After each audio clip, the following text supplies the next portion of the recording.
Ladies and gentlemen, how are you doing, boys and girls from all over the world and all the different rehabs in the world? What's going on? It's the Trip Over Radio Show, an alternative means of psychedelic masturbation. Here once again, live and direct from S.STREET Media in the Brooklyn, Queens area of Brooklyn, Queens. It's supposed to be more Brooklyn.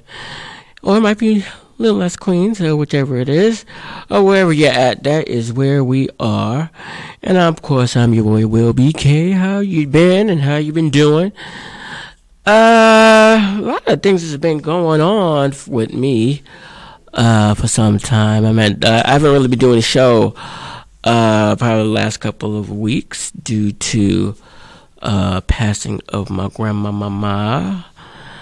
So it's been really, really tough, and also had to do a little getaway.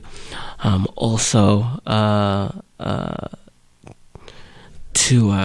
already had the trip planned, and I found out that my grandmother had passed a few days before. So I found out the day I was leaving. So it's been a little bit tough. So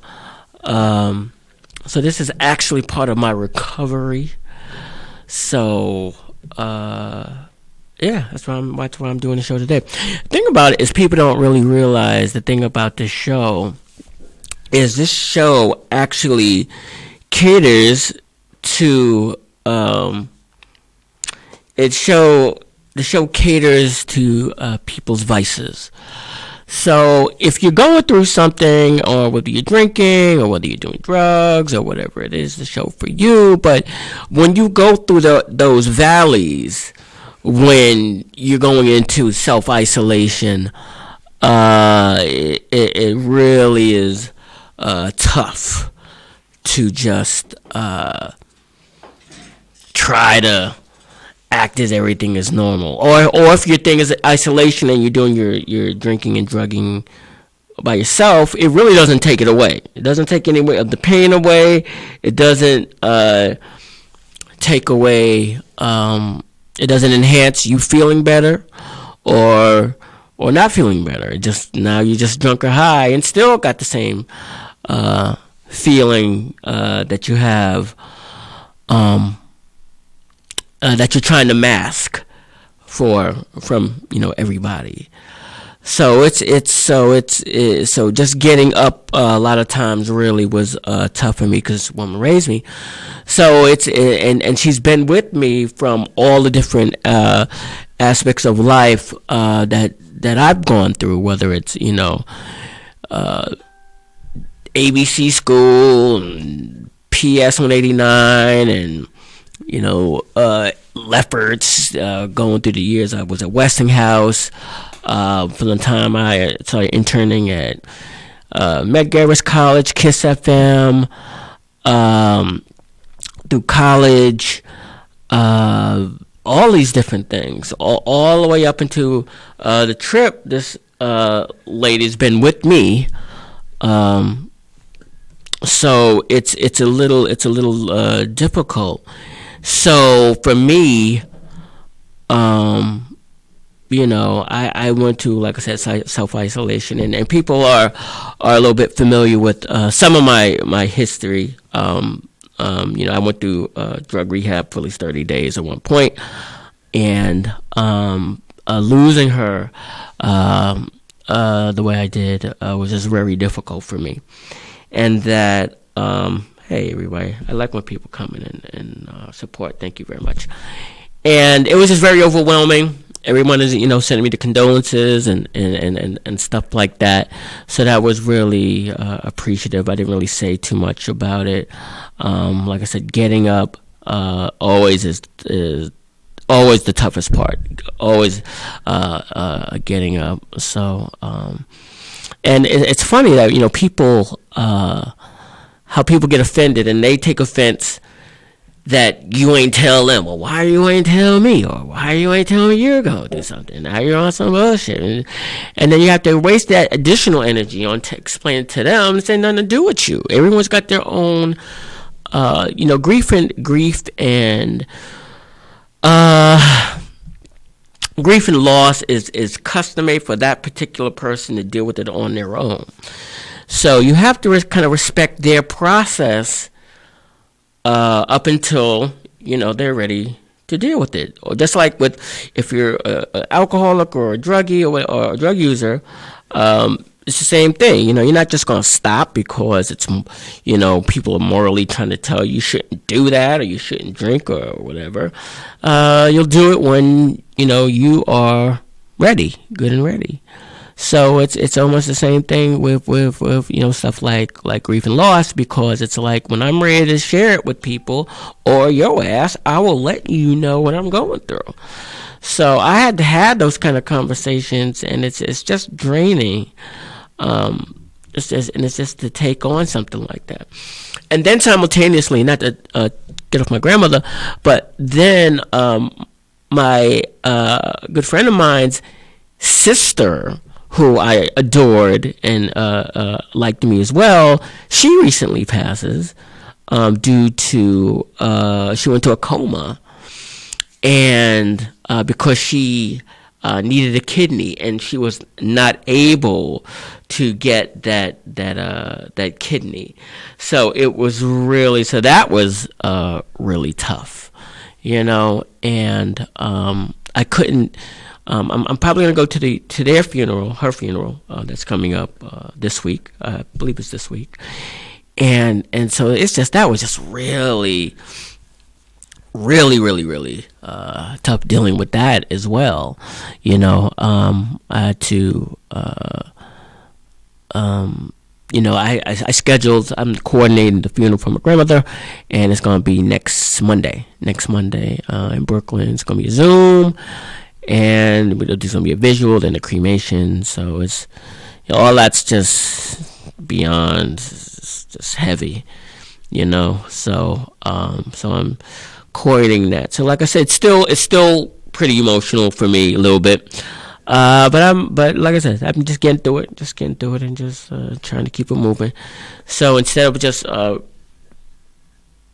just keeping the covers over my head, and I took time off of work, and I just said, I just had to just get up and just try to push through it, and just doing the show just probably was something I just needed to do for me to try to get fit in some type of sense of normalcy in order for me to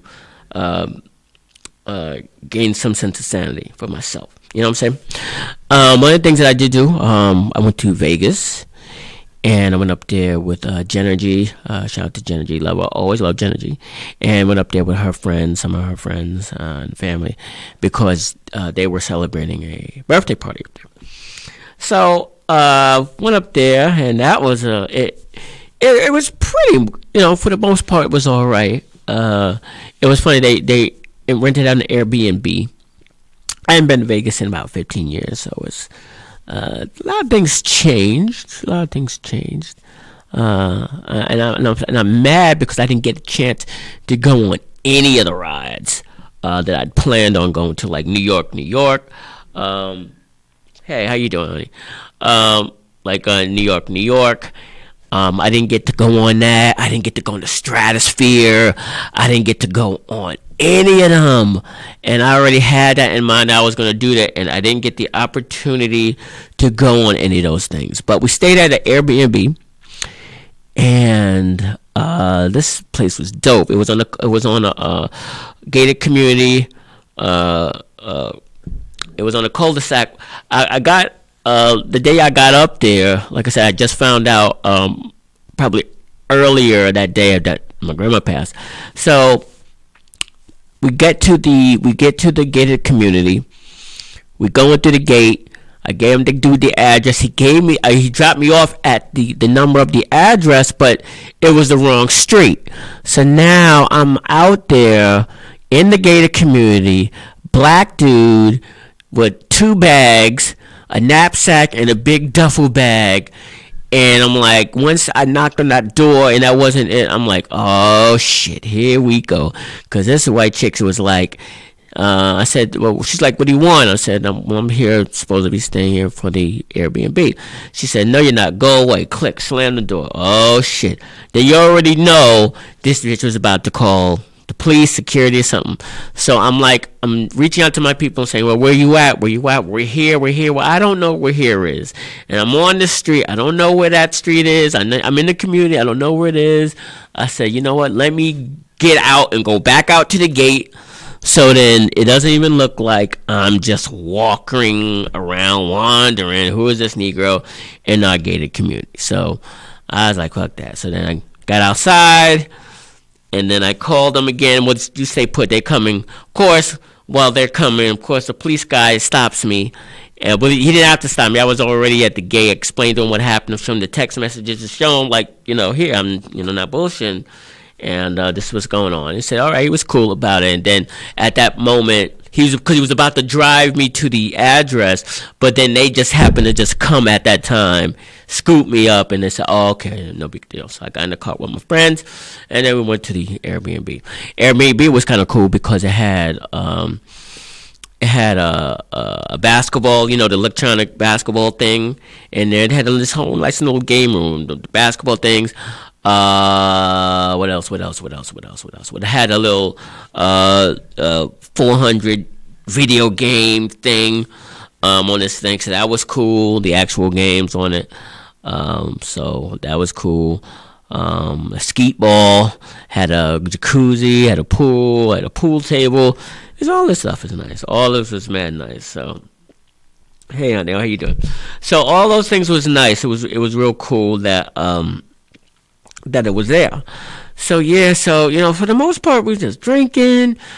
Some of the people there, not saying that included myself, but some of the people there, they were doing some, illegal narcs there.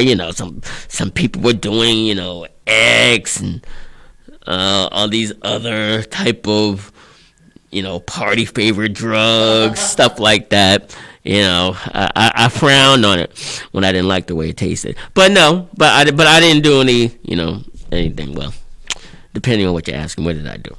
But we were out in Vegas, and it's supposed to stay in Vegas. That whole kind of thing. Hey, Earth, what's up, honey? So so it was a little challenging up to a little bit because the thing I wanted to do I couldn't get. So I ain't trip on it. So I ain't worried about it because my homegirl didn't come through. And but what I did have, I didn't take that until the next day because I got there Tuesday night and I was there till like Saturday morning, and I think we went on the strip Wednesday. Like I think it was Wednesday or Thursday we went on the strip, and that was interesting because then we took that thing, and it's probably not the best thing to take when you go to Vegas because there's certain type of narcotics or party favors or whatever you want to call it that it's gradual. And the thing about it, gradual in terms of the effects is gradual. But the thing about when you're on Vegas, everything is like it's 42nd Street here on steroids because they got the I forgot which casino that was, but they have this Dante's Inferno flame thing going on in front of this one casino and all these different lights and then the people. And the thing about it is that it was just so accelerated. And it's like me and a person I was with, it's like, yo, man, we can't stay out here like this. Everything is just too fast. That is true, Earth. I should have did that. But yeah, it was just everything was just so fast that it's like, yo, I can't do this. I really can't do this. It's like, yo, it's just we gotta get out of here. I saw my god sister out there. master sergeant. I'm not going to say her name, but she's a master sergeant in one of the armed forces, and it was good to see her and her mother. And she met me on the strip, and it was just good to see her. And but a lot of it was, and all, but it was like I said, same thing was it was kind of emotional for me, being up there, because I hadn't had time to mourn. I just found out early in the day what happened, and then I get out there, and then next thing you know, I'm in fucking Vegas. So it was really tough. So but it was for the most part, it was cool. It was definitely cool up there. Had a little couple of disagreements and whatnot, but that's happens, whatnot. So it was cool. And then then I eventually got back home. There was nothing really that that was that memorable. I don't think it was nothing really that memorable up there. So if everything stays in Vegas, well, that's fine. It's definitely fine. I could have left that back in Vegas because I ain't really had nothing to really talk about. But I'll go back again. I'll go back again. I still think I might take one more trip soon. Especially, but that's not saying I was waiting for the stimuli to come in. But however, since you're giving it out, I'll be more than happy to accept it on behalf of the people that's earned these particular, ends. Did I gamble? Earth is asking, did I gamble? I did. I did. I got a little slot action in. Got busy with this one little cute little hobby, penny machine. But I was winning pretty good on there. So I won a little something. I wasn't. Some people did better than others, but I got off a little bit. Yeah. But I think what I want to do, since the prices is kind of cheap right now, I definitely want to do something like maybe Aruba or Cuba. But I'm still waiting to get my new passport, so I can't go anywhere like that. But I think I can go to something like Aruba or something like that. It's a little bit different. I think I can get into that, but yeah, well, we'll see. We'll see how that goes. But yeah. So that's pretty much my trip to Vegas. Shout out to, like I said, Jenergy for going and whatnot. And she's love that girly. It's cool chick. So yeah. So aside from that, like I said, that's pretty much it. A lot of the stuff is going on. Like I said, this is second nature for me to be doing this and stuff like that. Because you can't be, everything is custom made. How you go through your trials and tribulations, custom made for you. My grandmother was 94. And like I told somebody, it's like, I can just hear the creator. Like, motherfucker, I done gave you 94 years. What the fuck you still want from me? So I was like, well, that is true. But it still doesn't take away the hurt, because she's been with me for all of these different stages of life for me. So I've always had her. So, yeah. And, my thing for me is that I think it's guilt. I honestly feel guilt. I have guilt because I felt I left her there in the nursing home. She was in a nursing home rehab, and part of it is that's probably one of the reasons why I probably felt or still feel dejected or sad or reclusive, because I think that I still hadn't seen her in such a long time, and part of it's not my fault due to COVID. So it's that's not necessarily my fault. I there maybe could have been other alternatives. And I don't know if how hard I tried or didn't try to see what those alternatives are, but I think part of that is, like I said, is part of it is just plain guilt for me when I reflect on um, what's still troubling me, you know. So yeah, so just so like I said, it's so instead of talking to myself about it, or doing the bottle, as I've been doing a little bit, and on other substances, it's just probably just best just if you're just going to do it that way, you might just come to the show and do the same thing, just doing it live, so you don't have to hide behind it anymore. So yeah, so that's what it is. I didn't say I was holding myself responsible, or if I didn't say it's, my friend Earth says that not to hold yourself responsible. I don't hold myself responsible. I'm not responsible that she passed. But I do feel guilt, and I think that's probably my biggest letdown for myself when I actually had to sit and think about what's really wrong. That's probably the biggest thing. Is I feel guilt because I felt that I left her there. So that's I have to get past, navigate past that. I'm sure I will in time. And then I had to tell my mother that Granny is gone. So tell your mother her mother died is always heavy. But we try to move on. So yeah, so that's a lot of it. So but I will keep you all abreast of what's going on. It's like I said, it's on the 22nd of March.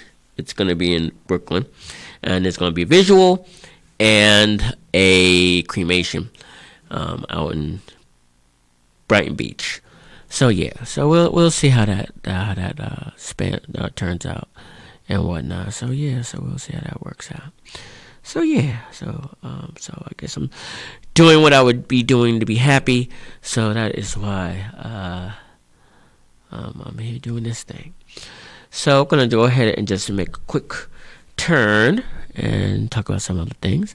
One thing on Trippy News that I discovered, and I don't know if y'all been paying any mind to your man. What's his name? Trey Songz. Your man Trey Songz is back in the news. Shout out to Hot 97 for doing this report. There's this video going out of Trey Songz spitting in a chick's mouth, and I guess the girls. I don't know if he's spitting both of their mouths, but there's a video of him spitting in two chicks' mouths, and they're kind of swapping it out or whatever it is. And see, the thing about stuff like that is that in the underground world, in the kink world, in the fetish world, stuff like that is not looked at or frowned upon. Porn world, like things like that isn't really frowned upon because it's still turn on for some people. It's sexual, the swap. Cum swapping, spit swapping, stuff like that is somewhat of a sexual delicacy for certain people, and it's kind of cool, kinky. But however, when you're going through a pandemic, or you're getting caught out, when you're through a pandemic, you might want to be a little bit apprehensive, unless these are people that you deal with on a consistent basis. Then maybe you might be able to get away with it. But if you're doing it and now it's out on public on a different spectrum where people are now being like, yo, dude, you're not even being socially conscious. How do you know you ain't got something, or how you know they ain't got something, and shit like that. So now so I guess you still have to be on top of stuff like that, because it's just the perception of it makes you seem like you don't give a fuck, or you're just not safe, or you're not responsible to deal to share those kind of things. So it's like, yo, man, what you doing? So now your dumbass has got to explain to people what explain yourself. There's nothing wrong with spitting in women's mouths if that's your thing or that's their thing, but you still got to be somewhat safe and cautious and just be smart about how you're going to do these things. You know what I'm saying? That doesn't make you some big man when you able to get away with that. Obviously, the chicks didn't mind. They didn't mind it, but now it's online, and now you can't take the shit back. And when, like I said, in the middle of a pandemic, now you got to explain yourself to everybody what the fuck you doing. So now you look stupid.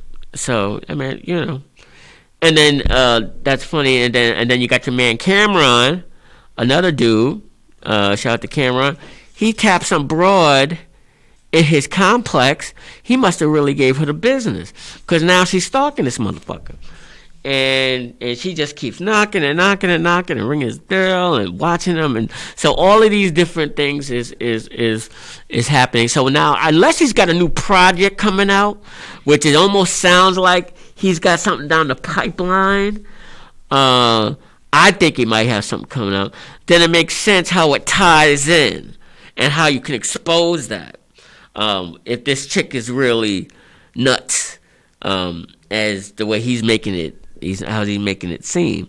So, I mean, yeah, you could go ahead with any particular type of, publicity that'll help associated with a project that you got coming out. So, yeah, why not?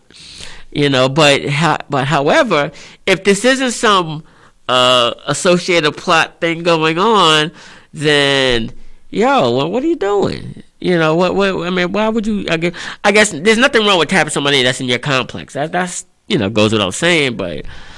Yeah, man, I don't know. I don't know. What do you do with nut jobs like that? Is we're not all about snitching. I know he's still on that no snitching stuff, or men don't want to, men don't like calling the police or on women or putting restraining orders on them, and I get that stuff like that, but you don't know, but we're in more desperate times, so you really can't put nothing past nobody. You just can't. Absolutely. Freaking Earth talking about she Cam gave her the tool. Damn sure did. He damn sure did. So we gotta definitely monitor that and see how that's playing out for him, because we gotta see what's going on with that. So yeah. So. Let's see what else. Something else happened, but I'm about to go and find out what it is, because I don't remember right now. But yeah. So we are going to take a quick little break, and we are going to so I can take a breather. This thing is killing me, and I'm thirsty. And once again, it is the Triple Radio Show here on S.STREET Media. I'm your boy Will BK, and I'm the only one in this motherfucker here tonight. And there'll be more people next week, but that's too far ahead. But we'll be right back. Triple Radio Show, an alternative means of psychedelic masturbation. Yeah. Be right back.